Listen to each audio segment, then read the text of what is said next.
বহরমপুরে textile college মোড় লাগোয়া চৌতারাতে চা চক্রে আড্ডা দিলেন বিজেপি প্রাক্তন সাংসদ দিলীপ ঘোষ। তার আগে রানীবাগান এলাকায় অবস্থিত একটি হোটেল থেকে বের হয়ে বহরমপুর ব্যারাক স্কোয়ার ময়দানের চারপাশে স্বভাবসিদ্ধ ভঙ্গিমায় হাঁটলেন। তাকে হাঁটতে দেখে প্রাতঃভ্রমণে বের হওয়া বহরমপুরের সাধারণ মানুষ কেউ দাঁড়িয়ে পড়লেন, কেউ আবার জয় শ্রীরাম বলে স্লোগান দিলেন। পাল্টা হাসি মুখে দিলীপের জবাব জয় শ্রীরাম।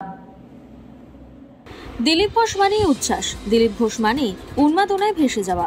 বৃহস্পতিবার বহরমপুরের টেক্সটাইল কলেজ মোড় লাগোয়া চৌতারাতে চা চক্রে আড্ডা দিলেন প্রাক্তন সাংসদ বিজেপির দিলীপ ঘোষ। তার আগে রানীবাগান এলাকায় অবস্থিত একটি হোটেল থেকে বের হয়ে বহরমপুর ব্যারাক স্কোয়ার ময়দানের চারপাশে স্বভাবসিদ্ধ ভঙ্গিমায় হাঁটলেন। তাকে হাঁটতে দেখে প্রাতঃভ্রমণে বের হওয়া বহরমপুরের সাধারণ মানুষ কেউ দাঁড়িয়ে পড়লেন, কেউ আবার জয় শ্রীরাম বললেন। তার পাল্টা উত্তরে হাসি মুখে জবাব দিলেন জয় শ্রীরাম বলে। এরপরে চায়ের আড্ডায় সাধারণ মানুষের ভিড় জমে যায় দিলীপ ঘোষকে দেখে। উৎসাহী মানুষ মোবাইলের ক্যামেরায় বন্দি করলেন দিলীপ ঘোষের সঙ্গে নিজেদের ছবি তোলার জন্য ডেকেও নিলেন তিনি। সব মিলিয়ে নিজের কারিশমায় জনসংযোগ কাকে বলে দেখিয়ে দিলেন বিজেপির Dilip Ghosh. Bureau report, রাতদিন news network.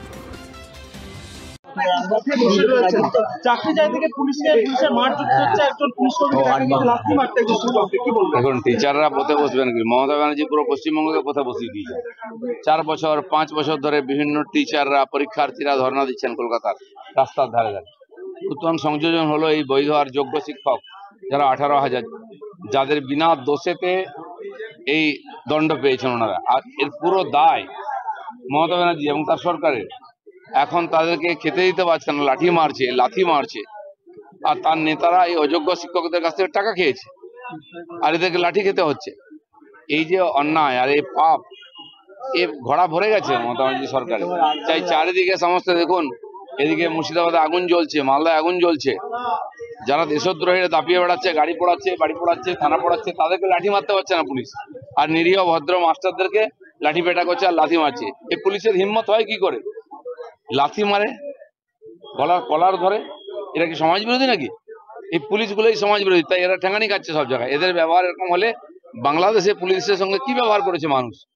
কালকে পশ্চিমবাংলার মানুষ এই যারা বদমাস পুলিশগুলো, তাদের সঙ্গে একই ব্যবহার করবে। রাস্তায় ধরে পেটাবে, বাঁচতে পারবেন না, বাড়ি থাকতে পারবেন না, এই ধরনের অপকর্ম করবেন না।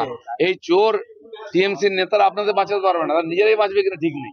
আর তাদের হয়ে তামেদারি করতে গিয়ে মাস্টারদের সঙ্গে ব্যবহার করছেন।